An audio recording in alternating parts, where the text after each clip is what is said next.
começar? Bom, pessoal, bom dia a todos. Para quem não me conhece, meu nome é Pedro Pompeu, sou membro aqui da igreja e hoje e daqui 15 dias me coube falar sobre um tema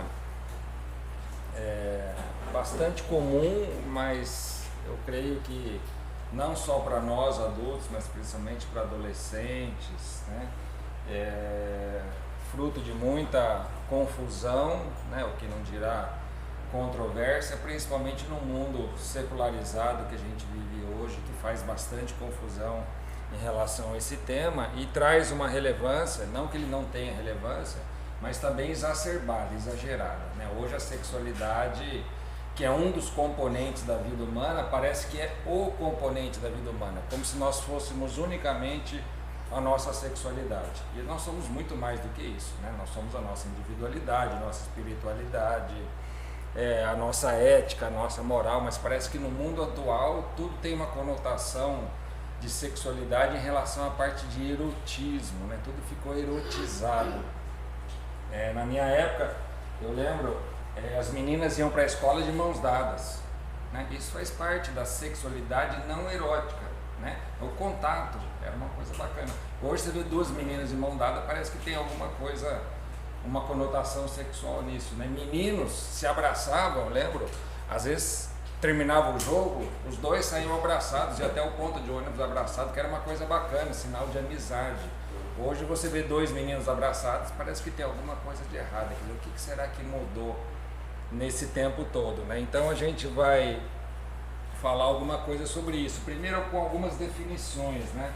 O que é sexualidade, né? O que é identidade de gênero? A gente tem visto falar muito isso, né? Então vamos tentar esmiuçar um pouquinho mais, né? Então a primeira coisa que a gente tem que ter em mente é que a sexualidade ela engloba várias coisas, né? Lógico, ela engloba a reprodução, né? Que é uma função primária nossa dos seres humanos, mas ela também engloba a amizade, né? Contato com pessoas, né? Ela engloba o amor, ela engloba o afeto, a própria orientação sexual, também as práticas sexuais, o gênero e o prazer, né? Só que se a gente vê no mundo atual, parece que sexualidade só tem a ver com orientação sexual, prática sexual, gênero e prazer. Quer dizer, só uma parte da sexualidade é dada importância hoje, como se fosse a única coisa importante, mas não é, né? E outra coisa que a gente tem que ter em mente, que essa sexualidade, tanto para o sexo masculino como para o sexo feminino, ela é diferente em diversas fases da vida, né?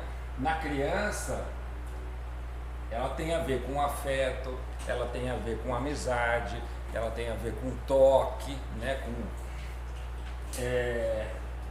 aquele relacionamento de você segurar a criança, aquilo tem também, faz parte da sexualidade, né? Não faz parte do erotismo, mas faz parte da sexualidade. Conforme a criança vai crescendo, ela passa por fases, ela passa pela fase de descobrimento do sexo, e isso é normal, né? Então a gente precisa ter muito cuidado quando a criança começa a se tocar, esse tipo de coisa, para não dizer, nossa, que coisa feia que você está fazendo, porque senão ela vai achar que o corpo dela é feio, né? Se ela faz isso na frente de alguém, o correto seria você, depois que passou aquilo, falou, olha, tem coisas, filho ou filha, que você não pode fazer na frente dos outros, não fica tão bacana, você pode fazer sozinha, na hora que você estiver tomando banho, você não pode chegar para a criança e falar, nossa, que coisa feia que você fez. Quer dizer, então ela fala, poxa, então uma parte de mim é feio. Isso às vezes causa traumas bastante importantes para a criança, né? Mas a sexualidade ela vai mudando. Na adolescência, então, com a explosão de hormônios, né? Tudo fica mais à flor da pele, né? A gente diz que o adolescente, por natureza, ele é superlativo, né? Ele ri demais, ele fala alto demais, ele acha graça em tudo, né? Quer dizer, você quer perceber se tem adolescente, você anda no shopping, aquelas risadas, né? Porque alguém falou assim, eu vou para a esquerda, eu vou para a direita, pronto. Você fala, gente, o que tem de graça nisso, né? Mas tem uma série de coisas em relação à parte hormonal, depois na fase adulta e na fase senil também. E é engraçado, a gente tem alguns tabus, né? A gente acha que, por exemplo, pessoas de idade não podem ter sexualidade, né? A gente falou, nossa, que coisa feia, olha a idade daquela pessoa, será que a pessoa não se enxerga, né? Quer dizer, então a gente tem uma série de tabus que foram sendo construídos com o tempo, né? Principalmente, talvez vocês venham a concordar comigo, né? Que a gente tem um preconceito, um tabu, o mundo secularizado tem um preconceito grande com sexualidade em portadores de deficiência, né? Como se o fato de uma pessoa não andar a tornar-se, por exemplo, assexuada, o fato de a pessoa ter uma deficiência auditiva ou visual a tornar-se assexuada, né? Isso, e a gente tem esse tipo de preconceito, né? E às vezes a gente olha casais, né, que um dos cônjuges tem uma deficiência, seja física ou mental ou alguma coisa, a gente acha isso de uma forma bastante estranha, né? Por exemplo, em síndrome de Down, né, que é uma doença relativamente comum, né, a gente acha que o paciente portador de síndrome de Down tem que ser assexuado, e não é. E como é que a gente lida com isso, né, naquele contexto, né? Então, aqui tem algumas referências, né? O Mário depois vai passar os PowerPoints para as pessoas que estiverem presentes aqui, né? Que tem algumas referências sobre aqui, olha, sexualidade depois de lesão medular, né? Como é que fica? Relato de jovens deficientes mentais sobre a sexualidade, sexualidade com uma pessoa com deficiência visual, porque é diferente, né? Porque das sensações prazerosas que o ser humano tem é através do contato visual, e quem não pode ver, né? Eu não sei quem assistiu aquele filme Perfume de Mulher, né? Quer dizer, ele conseguia perceber quem ele era, portanto são outras formas de se ter relação, né? Aqui, ó, pessoas com deficiência auditiva, né? Porque qual é o cônjuge ou o namorado que não gosta que a outra pessoa escutar, né? Falar, olha, eu te amo, eu gosto de você, aquela coisa toda. O deficiente auditivo, ele não tem esse tipo de estímulo, mas ele tem outros tipos de estímulos. Então isso acaba sendo bastante interessante também, a gente ter um conhecimento, né? E olha só, né? Isso aqui eu acho interessante, essa frase, que os adolescentes, né? Eles começam na adolescência a perceber a sexualidade como um fenômeno que vai além do orgânico, né?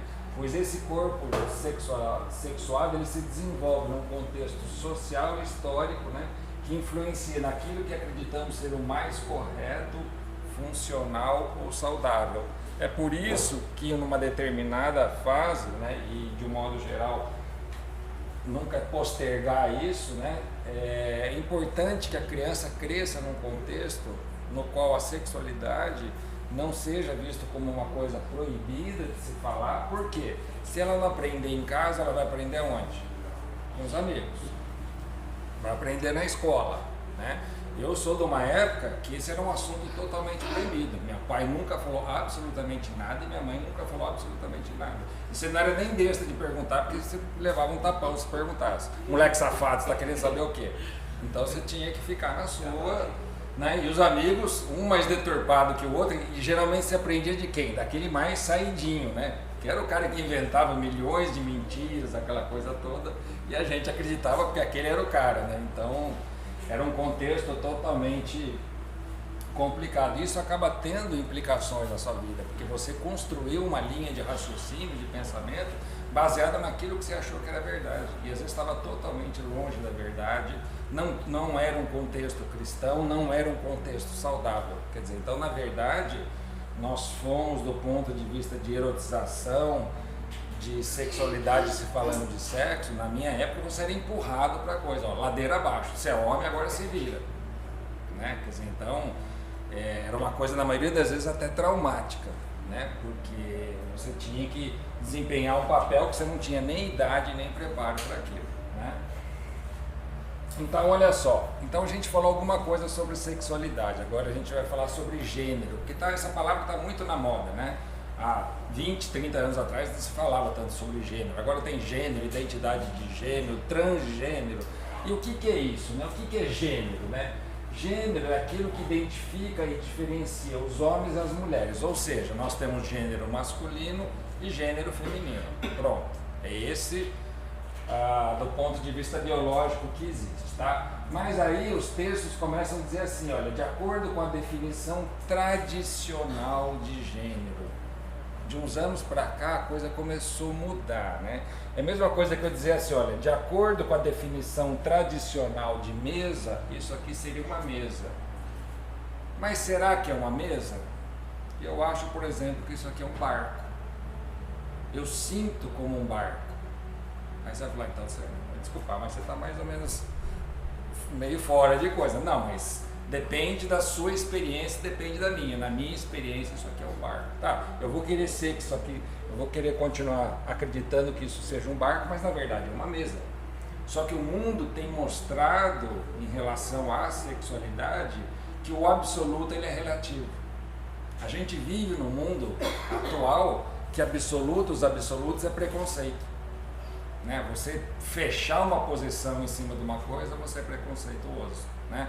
Você dizer para um homossexual que você não acha correto a atitude dele, ele te chama de homofóbico e pode te processar por causa disso. Agora, ele não aceitar a minha posição, eu não posso processá-lo por dizer que ele é heterofóbico.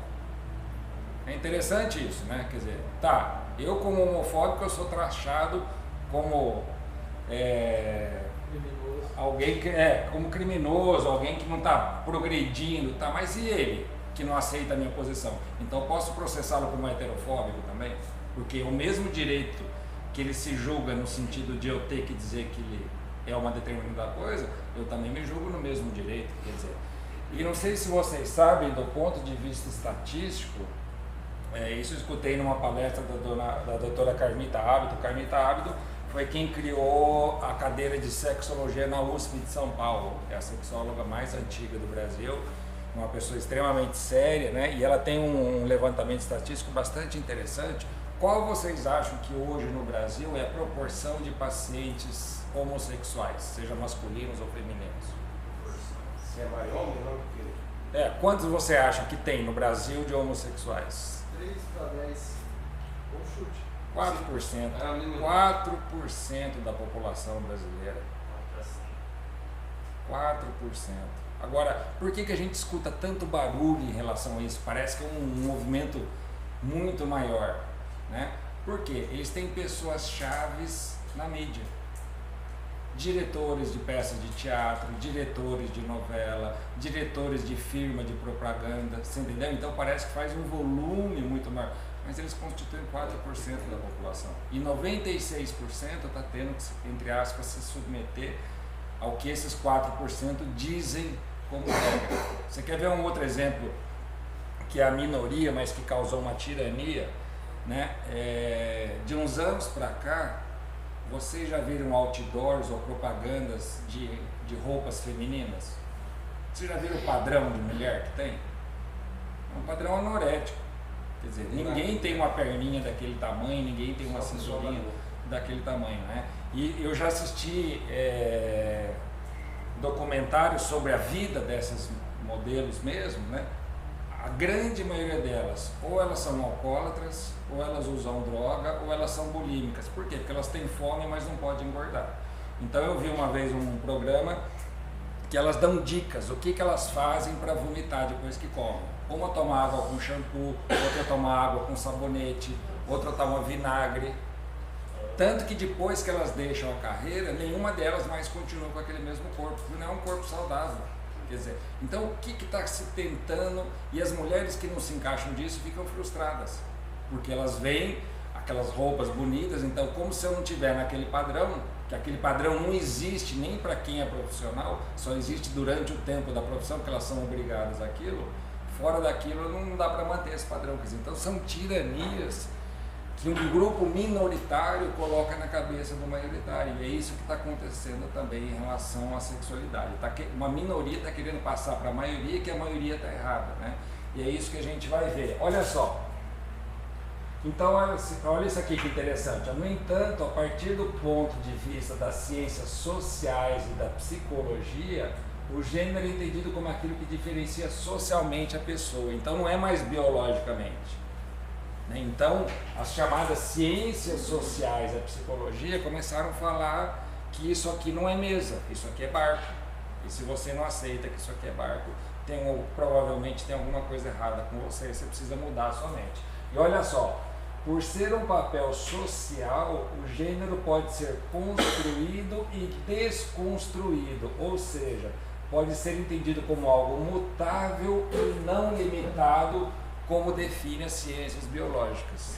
Deu para você entender a sutileza da coisa? Então, homem pode ser construído como homem ou pode ser desconstruído. Você não precisa estar preso ao que tua biologia diz, você é mais que a sua biologia. Pedro, é engraçado que quando nós vamos falar de Jesus ou de Deus para as pessoas, eles comumente falam, cadê os dados científicos? Cadê as provas, os embasamentos? Mas aí para defender uma ideologia, eles negam totalmente a ciência, totalmente os dados, os fatos, para encaixar uma ideia que eles querem que seja... Então, aí que vem uma matéria extremamente importante para nós cristãos, que chama-se apologética.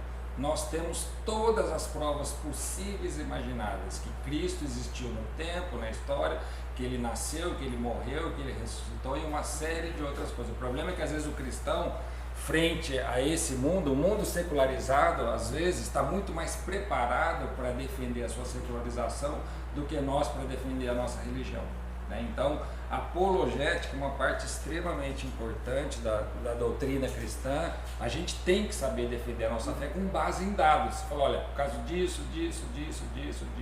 Por exemplo, registros históricos sobre a pessoa de Jesus são muito mais numerosos do que qualquer outro registro histórico daquela mesma época, entendeu? Vou te dar um exemplo clássico, né? Cai no vestibular, quem escreveu Ilíada e Odisseia? Todo mundo lá, Homero. Tá. Homero em grego significa o que não enxergava, porque teoricamente, se essa pessoa existiu, ela era cega. Não existe um único registro histórico que diz que essa pessoa chamada Homero existiu. E a primeira compilação da Ilíada aconteceu 600 anos depois da possível existência dessa pessoa, 6 séculos depois. Nós temos os evangelhos no máximo com 27 anos depois da morte de Jesus. Quer dizer, eu não aceito uma coisa escrita 27 anos depois, mas eu aceito como verdade uma coisa escrita sobre 600 anos depois, do qual eu não tenho nenhuma noção se essa pessoa existiu. Não existiu um único registro que essa pessoa existiu. E é dado como certeza, cai até no vestibular. Quem não aprendeu isso no cursinho? Então tem várias outras verdades, entre aspas, que o mundo coloca, mas não é verdadeira. Então olha só, a partir de um tempo para cá, essa coisa de gênero, né, que existiu masculino e feminino, ele passou a ser desconstruído, né? E olha só, o que é identidade então de gênero, né? Consiste no modo como determinado indivíduo se identifica na sociedade com base no papel social do gênero e no sentimento individual da identidade dessa pessoa. Então, é aquela coisa, né? O absoluto não deixou de ser absoluto, né? E eu acho interessante, né? Porque, por exemplo, bulimia é uma doença. O bulímico se sente gordo. Ele tem uma incapacidade de, quando ele olha no espelho, ter uma noção real do corpo dele. Isso é passível de tratamento, está no Código Internacional de Doenças e você trata essa pessoa. Tá. Mas aquele que olha o seu corpo feminino e não se percebe como feminino, eu não posso dizer que seja uma doença. Também é um desvio de identidade. Eu não consigo me perceber como na realidade eu sou. Só que em relação ao sexo, aí não, aí é preconceito. Você tem que deixar a pessoa entender o que ela é e se manifestar como ela é. Se você fizer isso com um bulímico e não tratar, ele vai morrer de bulimia. Vocês lembram daquela cantora Karen Carpenter, uma das vozes mais bonitas que existiu? Morreu de anorexia. Ela tinha bulimia, ela se enxergava gorda, foi emagrecendo cada vez mais em um determinado momento da vida e morreu de inanição. Tá? Então, olha só, o conceito atual da identidade de gênero não está relacionado com fatores biológicos, mas sim com a identificação do indivíduo com determinado gênero. Ou seja, a biologia não serve mais para nada.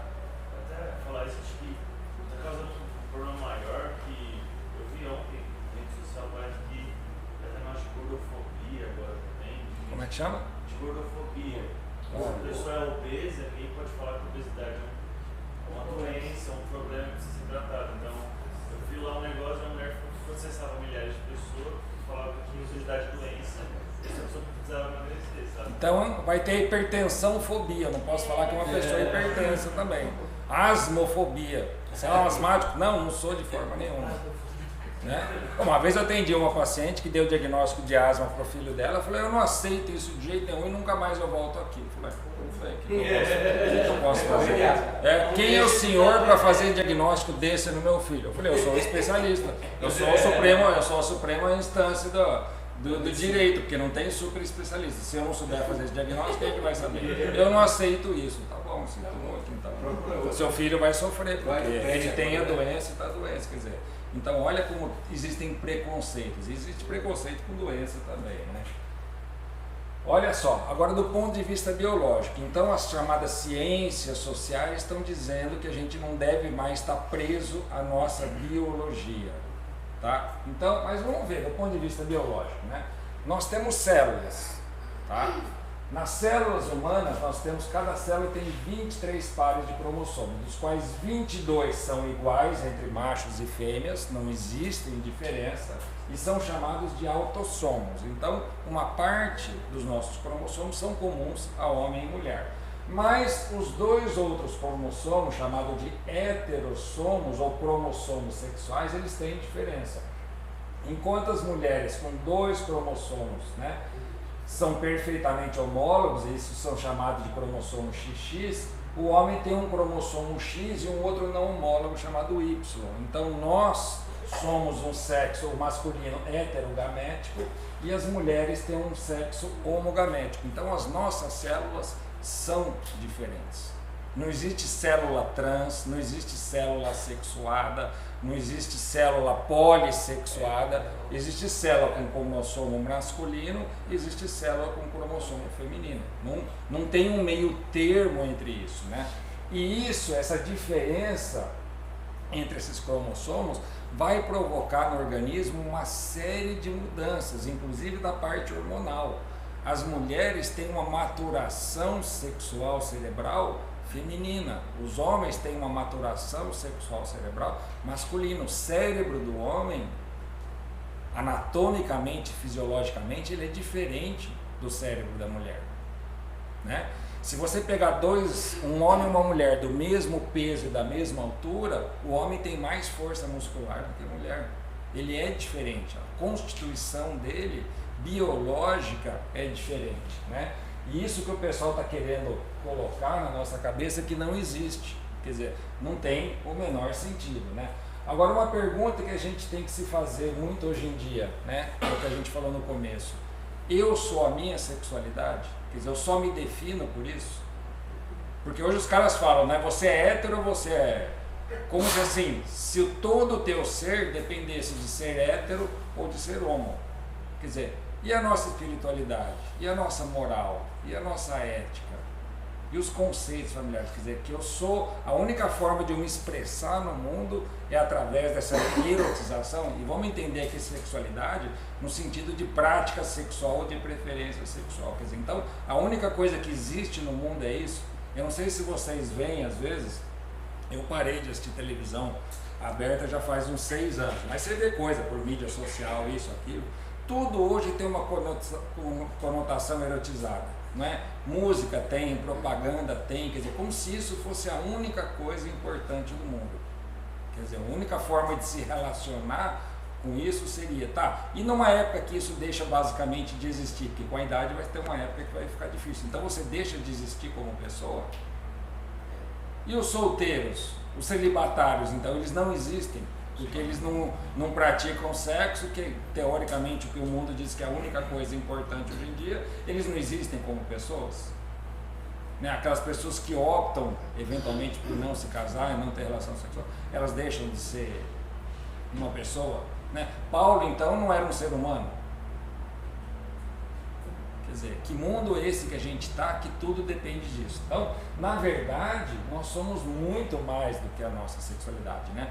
Tem até um vídeo que a gente até pode disponibilizar para eles, né, Mário? Daquele pastor, o Mário me mandou um vídeo de um pastor inglês que sempre teve atração por homens. Só que ele sabe que isso é pecaminoso, ele não consegue mudar o fato de ele não ter atração, ou seja, ele tem a tentação. mas ele não peca porque ele não cede à tentação. A Bíblia diz que no deserto Jesus foi tentado de todas as maneiras. Tentação não é pecado. Ele já tentou lidar com isso, entender, quer dizer, ele tem uma atração por homens, só que ele não materializa aquilo.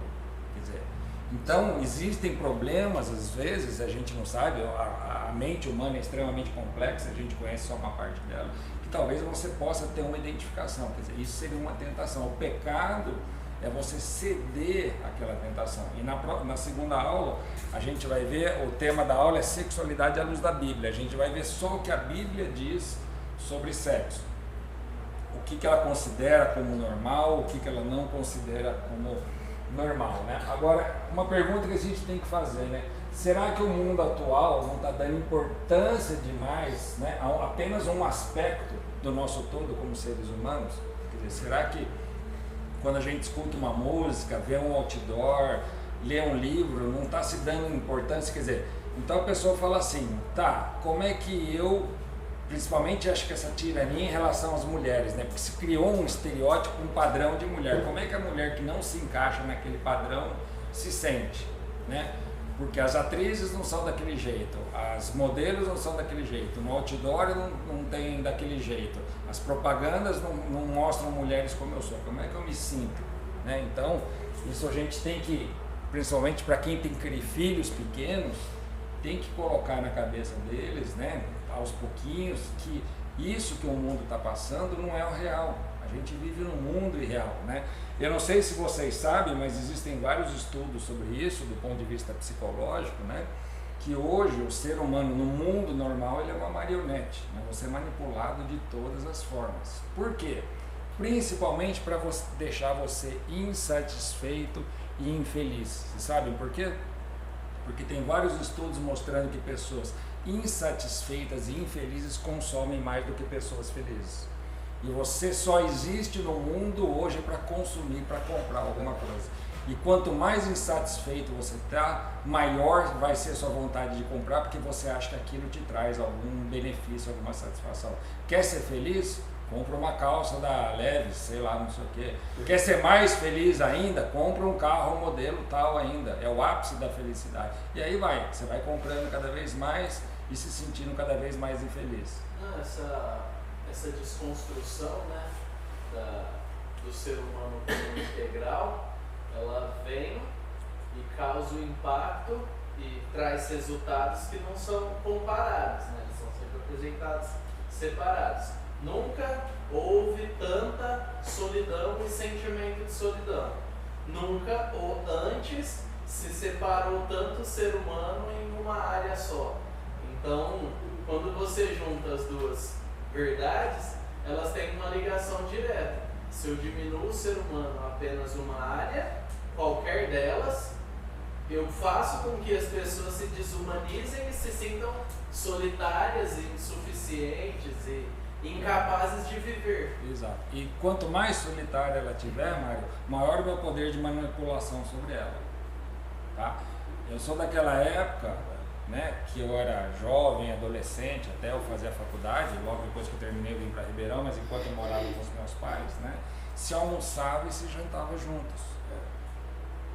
Você conversava com as pessoas, né? Depois daquilo, às vezes você ia assistir uma novela, mas depois, mais tarde, você sentava na sala e todo mundo conversava. Quer dizer, os filhos sabiam quem eram os pais, o filho verbalizando, eles tinham uma ideia de quem era o filho. Quer dizer, hoje é todo mundo isolado no seu celular, na sua televisão, no seu quarto. Quer dizer, qual é o seu risco? E depois de 20, 30 anos você não tem a menor ideia quem é seu filho, e o filho não tem a menor ideia sobre quem é seu pai.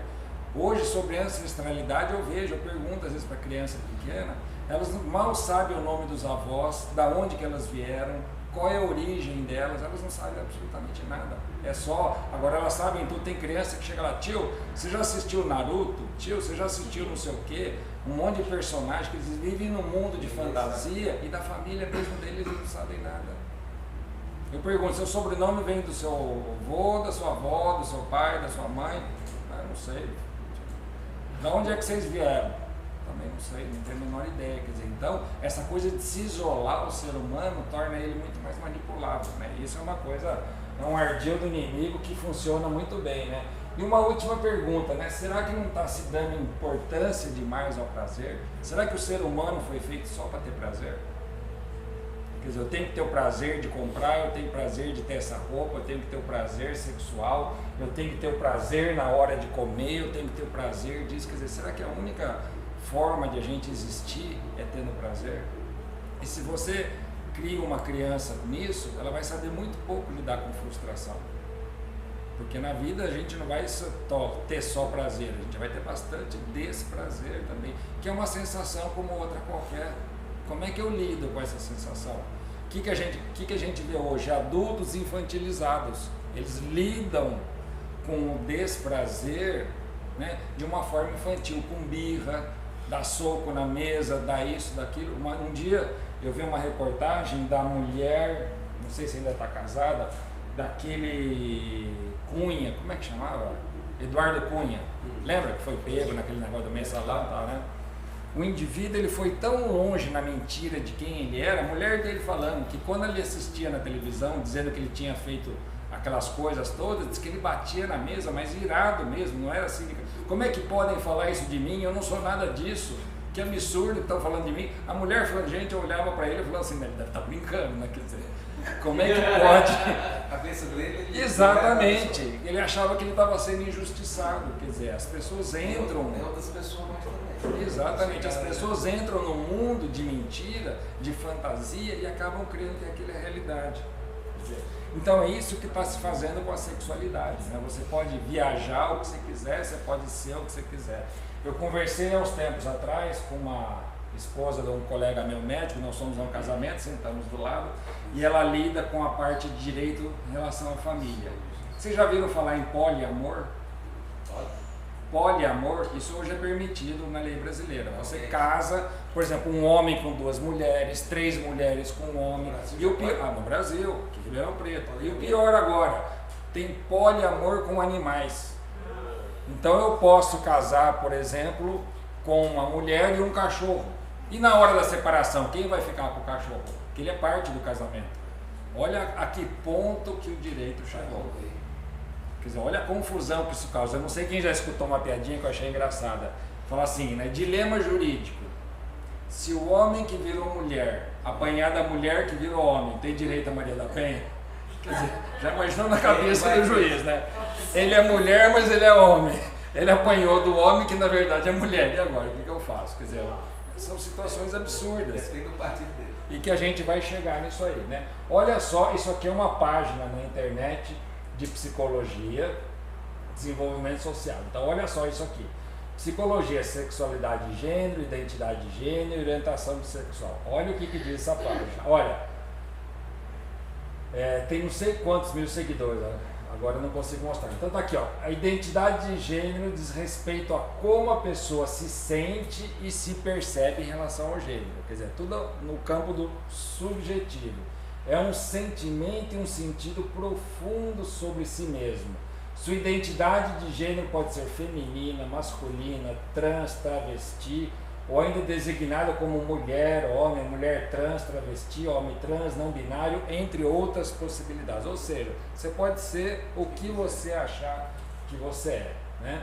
Alguns dos termos que procuram caracterizar identidades diversas do gênero são cisgêneros e transgêneros. Vocês já ouviram falar sobre isso, a gente vai falar rapidinho. O que é cisgênero? É aquela pessoa, né, que se identifica com o gênero que lhe foi atribuído ao nascimento. Quer dizer, não que ela é, que lhe foi atribuído. Alguém disse para ela, não sei se vocês sabem que tramita um projeto de lei aqui no Brasil, que a partir de determinado tempo, desde que é aprovado esse projeto de lei, não vai estar mais na certidão de nascimento masculino ou feminino, ela vem em branco. Depois a pessoa decide o que ela quer ser.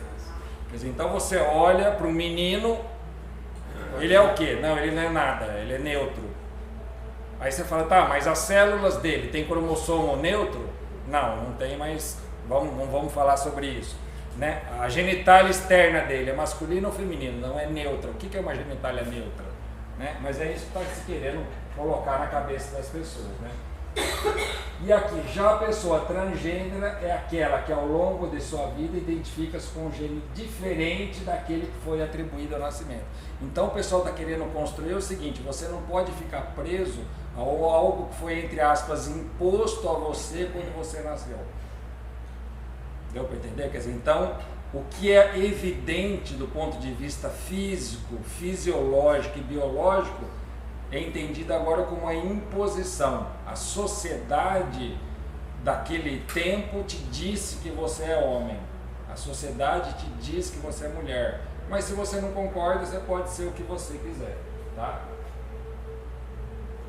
Olha aqui, né? Nesse caso do transgênero, a pessoa pode se identificar, por exemplo, como feminina, mulher, entre outras possibilidades. Olha só, alguns anos, olha só, erroneamente as identidades de gênero trans eram taxadas como desvios ou transtornos mentais.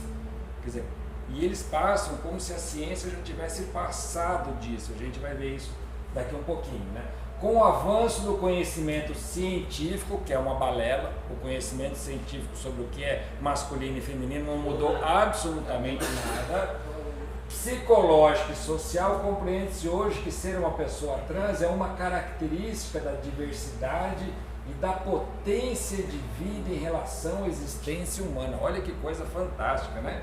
Faz parte da potência humana, quer dizer, você pode ser o que você imaginar que você queira ser. Tá? É isso que diz a psicologia atual. Aqui, ó. A orientação sexual se refere ao desejo afetivo, sexual, romântico, não romântico que uma pessoa tem por outra. Perfeito. Até aqui tudo bem. Agora olha só, essa orientação pode, entre outras, ser homo, hétero, pan, bi. Existem ainda outras modalidades, como assexual e demissexual. Até o nome francês, né? Você é metade.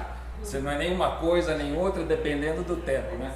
Isso me lembra muito de uma frase totalmente cínica, irônica, de um filósofo espanhol chamado Ortega y Gasset, do século XIX, começo do século XX. Ele falou isso com ironia, né?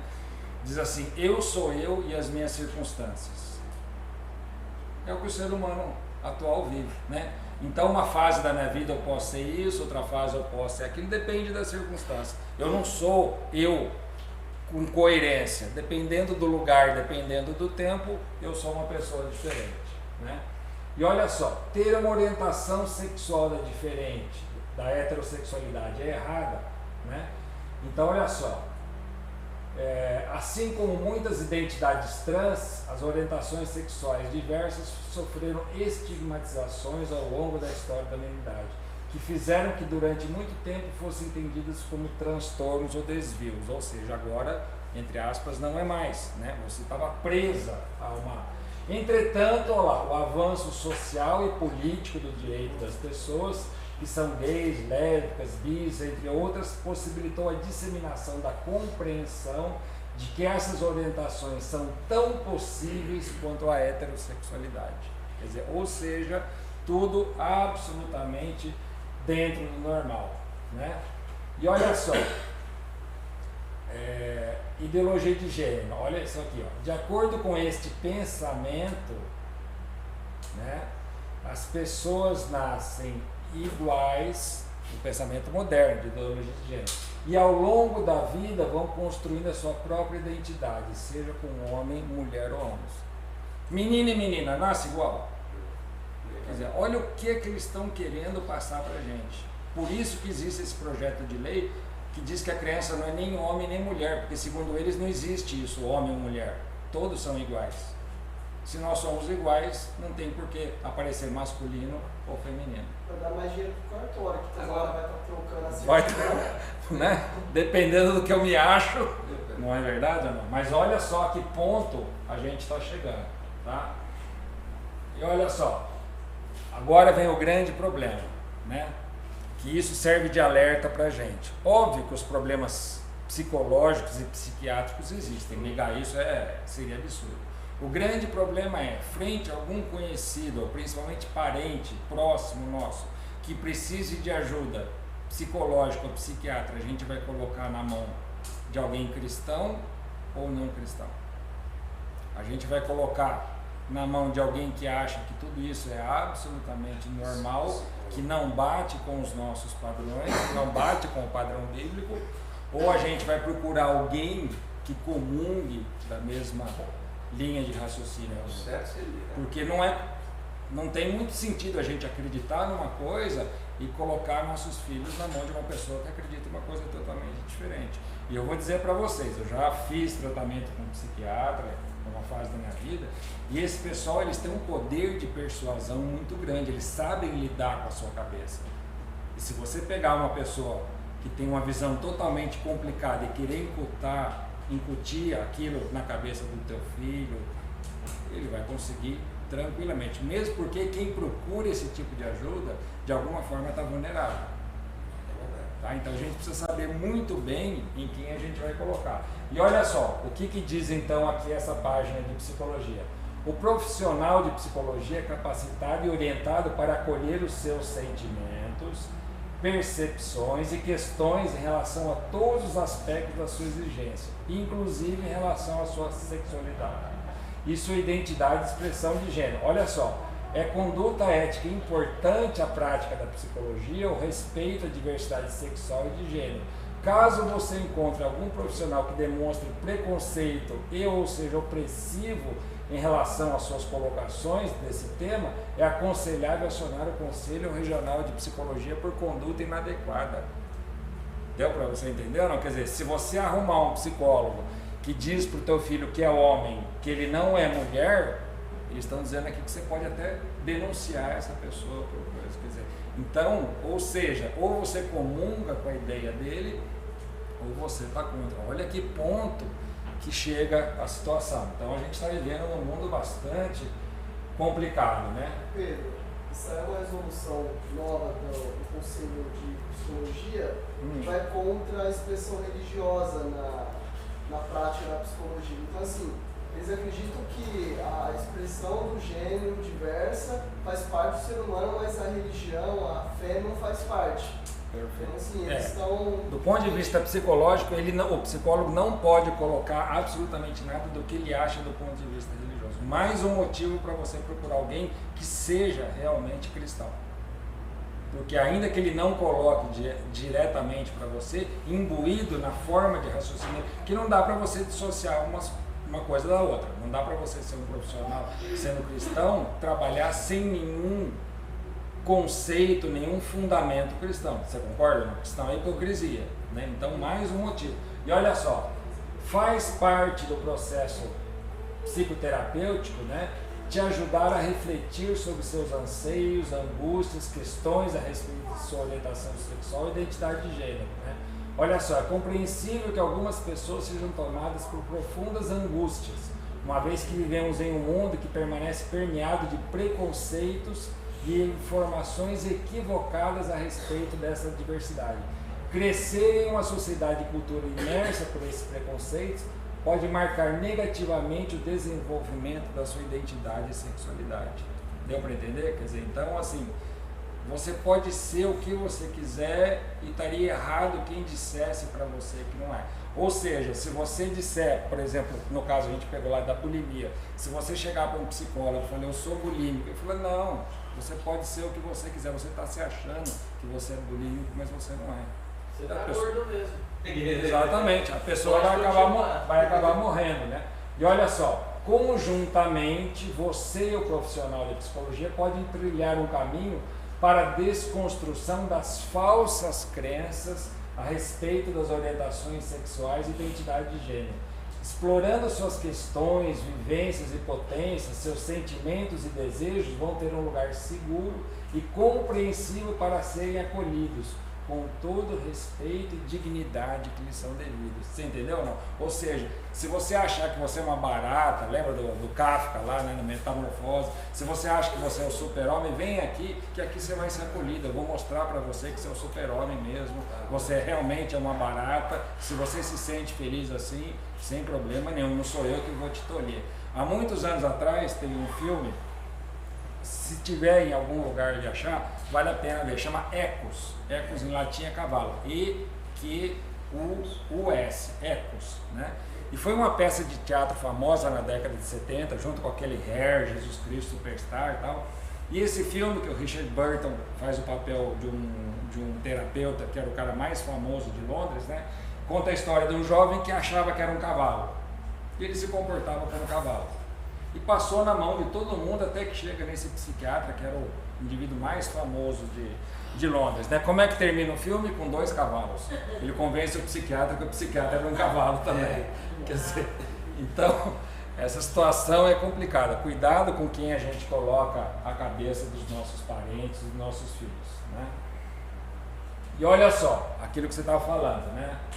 A Organização Mundial de Saúde anuncia a retirada dos transtornos de identidade de gênero da lista de saúde mental.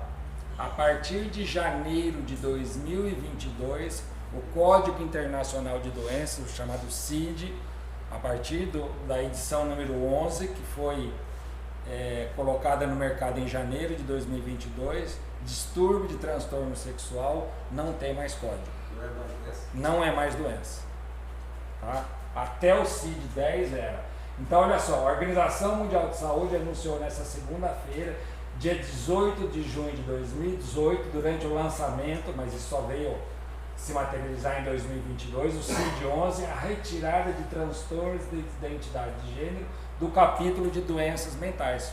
Porque até 2021, no CID existia um código de doença mental para distúrbio de identidade de gênero. Assim como outros distúrbios. Se você não se vê o seu corpo da forma correta, isso é um distúrbio mental, né? Você achar que você tem cara de peixe, isso não pode ser normal, é um distúrbio mental, tá? Com a mudança, o termo passa a ser chamado de incongruência de gênero. Então deram uma mudadinha, não tirou totalmente do CID, mas agora é uma incongruência de gênero. Se você tentar perguntar para alguém qual é a definição de incongruência de gênero, ninguém vai dar para você, tá? Segundo a OMS, né, existem evidências de que a incongruência de gênero não se trata de transtorno mental, mas que ainda há necessidade de garantir atendimento às demandas, Ou seja, a gente não sabe direito onde é que a gente vai colocar isso, mas a pressão está tão grande que nós vamos tirar do capítulo de distúrbios mentais e vamos colocar num apêndice que a gente vai ver depois o que é que faz, tá? Então está aqui, os Estados-membros da Nação Unida vão adotar, né? E isso passou a valer oficialmente a partir de janeiro de 2022. Então no CID-11 não se encontra mais distúrbios de gênero como transtornos mentais. Agora olha só, existe um ramo chamado UNAIDS, né, UNAIDS, né, que é United Nations AIDS, né, é uma parte das Nações Unidas só relacionado ao problema da AIDS. Tá? Olha só, dados da própria UNAIDS, né? Travestis e pessoas trans têm até 49 vezes mais chance, em comparação com a média de pessoas com vida sexualmente ativa, de adquirir o HIV ao longo da vida. 49 vezes mais chance de ter AIDS do que os heterossexualmente ativos. Então, tem alguma coisa errada, né? Alguém sabe como é que a AIDS entrou no mundo? Isso. Os retrovirus fazem parte do organismo dos símios, de diversos macacos. E neles vivem lá sem problema nenhum. Eles são só hospedeiros, eles não ficam doentes.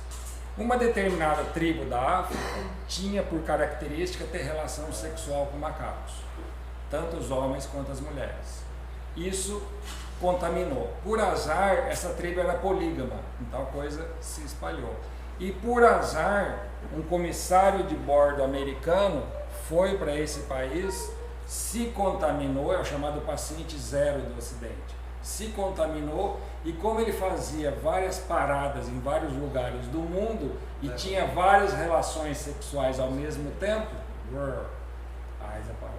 Ou seja, essa doença entrou no mundo por 2 pecados, bestialidade e promiscuidade sexual e homossexualidade. Se não fosse isso, não teria AIDS. Tá? Uma pergunta básica que a gente faz, a gente vai ver isso depois na sexualidade à luz da Bíblia, né? Sexo antes do casamento. Por que Deus fala A Bíblia fala contra sexo antes do casamento. Se Deus fez o sexo, que é uma coisa para dar prazer para o homem e para a mulher, por que não pode ser antes do casamento? Por que eu não posso desfrutar dessa forma prazerosa desde sempre? Existiria doença sexualmente transmissível se o sexo só fosse depois do casamento? Você ia pegar de quem e ia passar para quem? Não ia. Quantas mulheres, desde que o mundo é mundo, já perderam o útero ou morreram por aborto mal feito? Existiria isso? Por que uma mulher com uma família constituída vai fazer aborto? Existiria isso? Não. Quantos filhos, sem conhecer os pais, vocês lembram uma época que tinha um programa no Fantástico que o filho ou a filha queria conhecer o pai ou a mãe? Vocês lembram disso? Aí punha de frente, eles iam buscar, quer dizer, e o drama da vida dele, tinha pessoas de 50 anos ali, 40, 50 anos, eu quero conhecer meu pai. Eu não vou morrer satisfeito se eu não souber de onde que eu venho, quem é meu pai, ainda que eu veja só uma vez. Quer dizer, existiria isso? Não existiria isso. Quer dizer, então, quantas coisas acontecem, né? Eu lembro quando era plantonista, um dia chegou uma moça que tomou um líquido que eles usam, ela trabalhava numa joalheria, para diluir o ouro, para tirar as impurezas do ouro, é um negócio altamente tóxico, porque ela estava com medo de enfrentar o pai que ela estava grávida. Essa menina tinha 17 anos, ela morreu, foi para a autópsia e ela não estava grávida. Quer dizer, por uma suspeita de gravidez, ela ficou com tanto medo de falar ao pai que ela se matou. 17 anos. Quer dizer, existiria isso se ela tivesse casada? Se ela tivesse casada, qual o problema de ela ter ficado grávida? Né? Quantas e quantas coisas a gente vê que já entrou no mundo por desobediência de uma lei apenas de Deus. Né? Pedro, a gente precisa lembrar, né, que às vezes a gente fica acuado ao ouvir essas informações, como se a Bíblia não fosse verdade. Tipo assim, eu estou falando algo que Deus diz que é bom, mas me desculpem, porque eu sei que o pecado é melhor. E a gente fica com essa posição de ônus, como se fosse uma vergonha falar, não, você não pode fazer isso, ou isso não é bom. E ao invés de colocar a vergonha para desobediência a Deus, o pecado, porque ele é claramente destrutivo. Com certeza. Então muda a nossa postura sem a gente perceber. A gente começa a falar a verdade e pedir desculpa. Eu costumo usar como ilustração, que eu bolei um dia para tentar explicar para uma pessoa, o seguinte, né? Essa coisa de a gente achar que as leis de Deus são repressivas ou punitivas, muito pelo contrário, elas são para o nosso bem. Então eu bolei a seguinte história: vamos supor que você, moleque, 10 anos, está saindo da escola com um monte de amigos, de repente você vê um muro alto. Aí um dos amigos fala assim: ei, quem tem coragem de subir naquele muro? Eu. Aí vou lá, subo, os caras, nossa, Pedro subiu naquele muro, pô, o cara é fera, não sei o quê. De repente minha mãe veio lá naquele muro alto, dá um grito, vem correndo e me tira do muro. Qual vai ser o meu sentimento em relação à minha mãe? Eu vou ficar com raiva dela, vou ficar com ira. Eu estava dando uma de bacana perante todos os meus amigos, entre aspas, minha mãe cortou meu barato, me tirou. Agora, por que ela fez isso? Porque ela não liga para mim ou porque ela me ama? E sabe que se eu cair dali eu posso me machucar feio. Só que eu não tenho essa consciência ainda. Eu só estou pensando em aparecer perante meus amigos. Agora, minha mãe que me ama sabe do risco que ele tem. É a mesma coisa Deus. As leis de Deus são assim. Ainda que por um momento a gente possa achar que não é legal para a gente, peraí. Ele nos ama muito mais do que nós mesmos nos amamos. E Ele é muito mais perfeito do que nós e conhecedor de todas as coisas. Então, aquilo que Ele diz que é para ser feito tem um motivo. O problema é que o mundo atual acha que o que eu acho, o que eu penso, tem que ser a regra para a minha vida. Quer dizer, fica complicado. Se eu achar que você não pode ficar nessa cadeira, por exemplo, que eu tenho que ficar, eu pego, te viro da cadeira e sento aí, porque eu sinto assim. Mas, peraí, o mundo não existe sem regras. O que eles querem dizer para a gente é que o mundo existe sem regras, né? Dá vontade de ir num psicólogo desse tipo que fala que tudo está certo, tudo não depende da forma com que eu sinto, né? Que na hora de ele falar, olha, sua consulta é tanto, então, mas eu sinto que eu não vou te pagar. Eu não estou achando que... Eu sinto que você não me ajudou tanto assim. Eu sinto que na verdade é um abuso que você está fazendo em relação a mim, querendo tirar o meu dinheiro para te dar. Eu não acho isso, eu não consigo ver dessa forma, eu não me enxergo assim. Você é um usurpador, você está querendo ficar com o meu dinheiro. Quer dizer, qual seria a resposta dele? Não é? Então a gente tem que começar a pensar dessa forma. Agora, isso aqui é o que a gente tem que ter em mente daqui para frente. De quem é a responsabilidade de falar com os filhos sobre a sexualidade? Dos professores? A gente sabe que hoje a educação global está sendo terceirizada. Né? Quando você manda um filho para a escola, você não manda ele para se aculturar, você manda ele para ser educado, que é totalmente diferente. Se vocês pegarem o conceito grego de educação global, que chama-se paideia, que é uma coisa bastante interessante, a educação é uma coisa extremamente ampla. Né? E a gente acha que isso eu estou pagando, e estou pagando caro, e com aquilo minha consciência fica tranquila, que para quem eu estou pagando tem que ditar tudo para o meu filho. Né? Professores de escola bíblica, pastores, pais, avós, quer dizer, quem é que vai tomar isso aí? Eu quero que vocês pensem sobre isso nas próximas semanas. Né? E olha só que interessante, vamos supor que eu ache que seja um professor ou uma professora que tenha que abordar esse tema com meu filho, porque eu não estou preparado para isso. Tá, mas eu também não estou preparado para um monte de coisa. Agora, se for uma prioridade na minha vida, eu vou atrás. Eu também não estava preparado para falar sobre esse tema, não é o meu dia a dia. Mas quando o Mário conversou comigo, eu fui atrás das coisas. Quer dizer, o fato de você não ter... Eu gosto muito de uma frase de Confúcio que diz assim, o conhecimento é de duas formas. Ou você tem intrinsecamente, ou você sabe onde conseguir. Intrinsecamente, quem tem é muito pouca gente, né? Que são os formadores. O resto, pelo menos, você sabe onde você consegue. Você vai atrás das coisas. Quer dizer, se você fizer uma pesquisa no Google, e eu fiz isso, colocar lá livros cristãos sobre sexualidade, vai aparecer uma enormidade de livros cristãos. Aí eu posso fazer uma listinha daqueles e perguntar para os pastores da minha igreja, olha, vocês conhecem esse livro? Tem algum que vocês indicam? Que não seja dessa lista, tem algum outro que vocês indicam? Quer dizer, começar a se inteirar sobre esse assunto para poder discutir. Eu lembro quando minhas filhas eram pequenas, eu comprei um livro que para mim foi fantástico, chama Pais e Filhas. É de um casal cristão, psicólogos, e o que me fez comprar esse livro é que na contracapa está escrito assim, como é que eu que sou homem, penso como homem, fui criado como homem, sei do que uma mulher precisa, no caso a minha filha, porque minha mente é masculina, eu penso como homem, fui criado como homem. Qual é a necessidade de uma filha? Eu só tive filhas.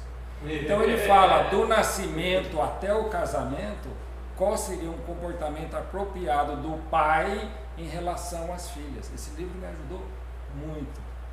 Né? Até uns tempos atrás, uns anos atrás, eu emprestei para o Washington, que ele tinha conversado algumas coisas em relação à filha dele. Né? E assim, então são coisas que ajudam, são pessoas cristãs que têm essa formação e que nos ajudam em relação a coisas. Vocês sabiam que 90% das mulheres promíscuas são promíscuas porque tiveram pais que não davam carinho para elas? Isso está provado cientificamente. Então ela busca no sexo oposto aquilo que ela não teve do pai.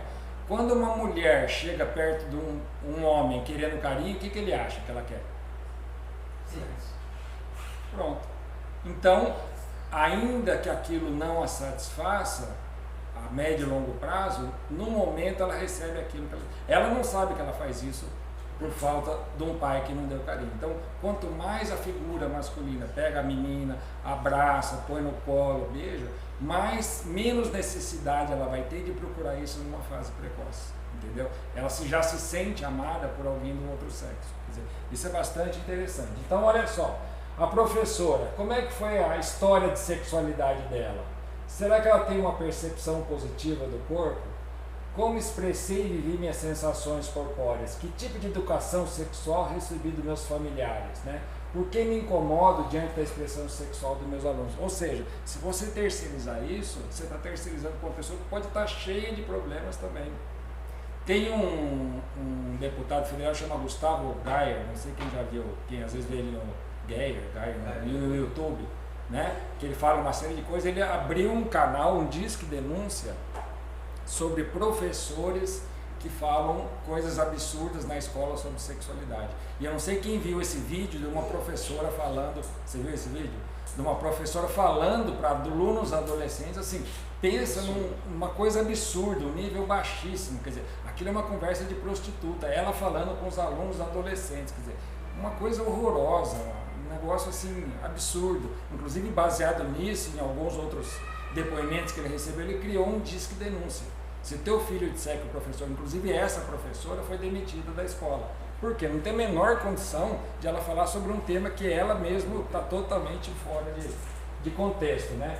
E o que a gente tem que pensar, né?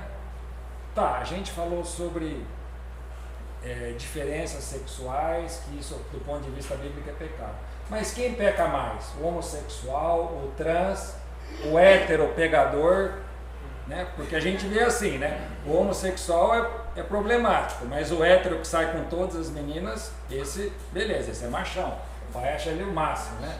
O glutão, o beberrão, o indolente, o cara que não quer fazer nada o dia inteiro. Eu tenho pacientes que ficam assim. Eles viveram à custa da mãe, hoje eles estão vivendo à custa da avó. Eles moram com a avó recebe aposentadoria, eles não fazem nada, eles ficam jogando o dia inteiro. Eu tenho alguns pacientes assim, que falam, gente, que futuro é esse? Né? O fofoqueiro. Agora, a igreja deve lidar diferentemente, né, em relação aos desvios sexuais do que lidaria, por exemplo, com um bulímico, uma pessoa desonesta nos negócios, uma pessoa gananciosa, uma pessoa fofoqueira, com vício de fumar, de jogar.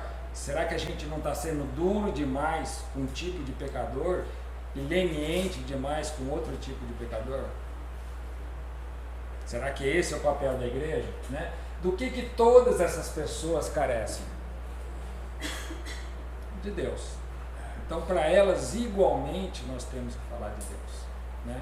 E na medida que a igreja não acolhe e não trabalha com esse tipo de pessoas, o mundo vai acolher e vai trabalhar. Então, será que não está faltando, né, nas igrejas, de um modo geral, um melhor acolhimento para essas pessoas? Fala. Eu tenho uma sobrinha homossexual, né? Sobrinha é bem perto, né? Sim. Eu estou com as crianças de 7 anos. Uhum. E eles já falaram assim, antes falaram que era amiga, né? São amigas. E agora, faz pouco tempo, meu filho falou assim, mãe, elas não são amigas, elas são namoradas. Uhum. E aí, eu tenho que entrar com a palavra de Deus, assim, já explicar que Deus criou o homem, criou a mulher, que isso não é de Deus. E aí eu já tenho que entrar falando tudo isso para eles. Que idade ela tem? A minha sobrinha? Meus filhos? 7. Tá. E a tua sobrinha? A minha sobrinha tem 23. Namora uma moça. Então, eventualmente, né, quando eles eram pequenos, ficavam as duas juntas, eles já perceberam que elas são namoradas. E aí vieram me perguntar. E aí o que eu queria saber é assim, com uma criança de 7 anos, a gente já pode falar que é pecado, que Deus não se agrada, Sim. Dentro Quando da eles têm, capacidade. você fala que é o quê? que é pecado, Quando eles pegam o que não é deles, você fala que é o que quê? não está certo.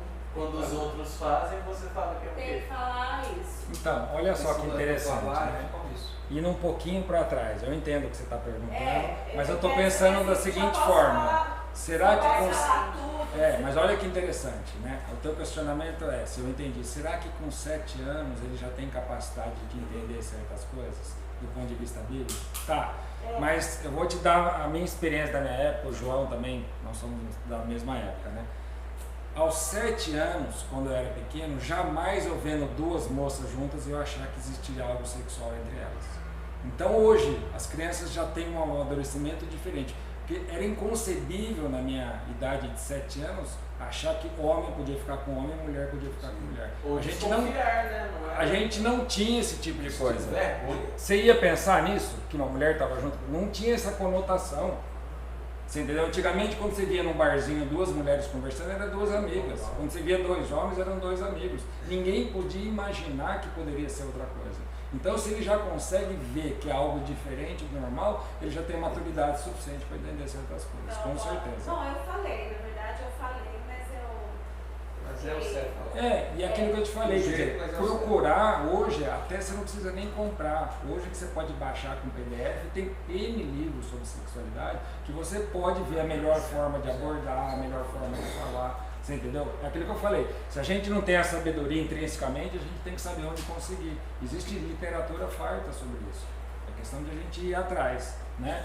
Então, como é que nós podemos ajudar como igreja essas pessoas, né? É nosso papel ajudá-las a apresentarmos Cristo a ela? Com certeza. E como igreja não é dos pastores e líderes. Igreja é de todos. Não é terceirizar para os outros. É de todos. Será que a minha reação quando eu ver um homossexual que por acaso se mostre externamente como homossexual na minha igreja, eu vou lá conversar com ele, tentar estabelecer um vínculo para poder passar a palavra de Deus dele em amor, ou eu vou discriminá-lo também na igreja? Vixe, aquele cara lá, espero que ele não venha sentar perto de mim, né? Se o cara vem chegando na igreja e falou, só falta ele sentar do meu lado. Quer dizer, eu faria isso com um glutão? Eu faria isso com um workaholic, um cara que só pensa em ganhar dinheiro, que também é pecado? Quer dizer, será que a gente não trata o pecador sexual de uma forma muito mais severa do que outros pecados que a Bíblia também diz que é pecado? Será que é correto isso como cristão? Se eles não receberem amor do corpo de Cristo, eles vão receber de quem?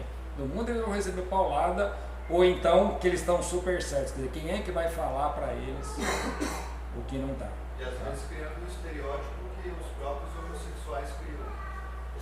Sim, você acaba entrando no jogo deles, quer dizer, você não se pauta pelo que você acha correto, você acaba pensando da forma que ele pensa também, né? Quer dizer, então, acho que estamos até meio atrasados já, e era mais ou menos isso foi só uma introdução, né, sobre esse assunto sexualidade, e na próxima vez a gente só vai ver o que o sexo, o que essa sexualidade deve ser do ponto de vista bíblico. Então vão ser só versículos, né? O Mário pode até passar já para vocês, já que vamos ter 2 semanas para vocês irem lendo esses versículos todos. Nós vamos citar vários versículos. São né? 2 aulas, né? São 2 aulas. A gente vai tentar esgotar todas as referências bíblicas que dizem em relação à sexualidade e o que Deus diz em relação a isso.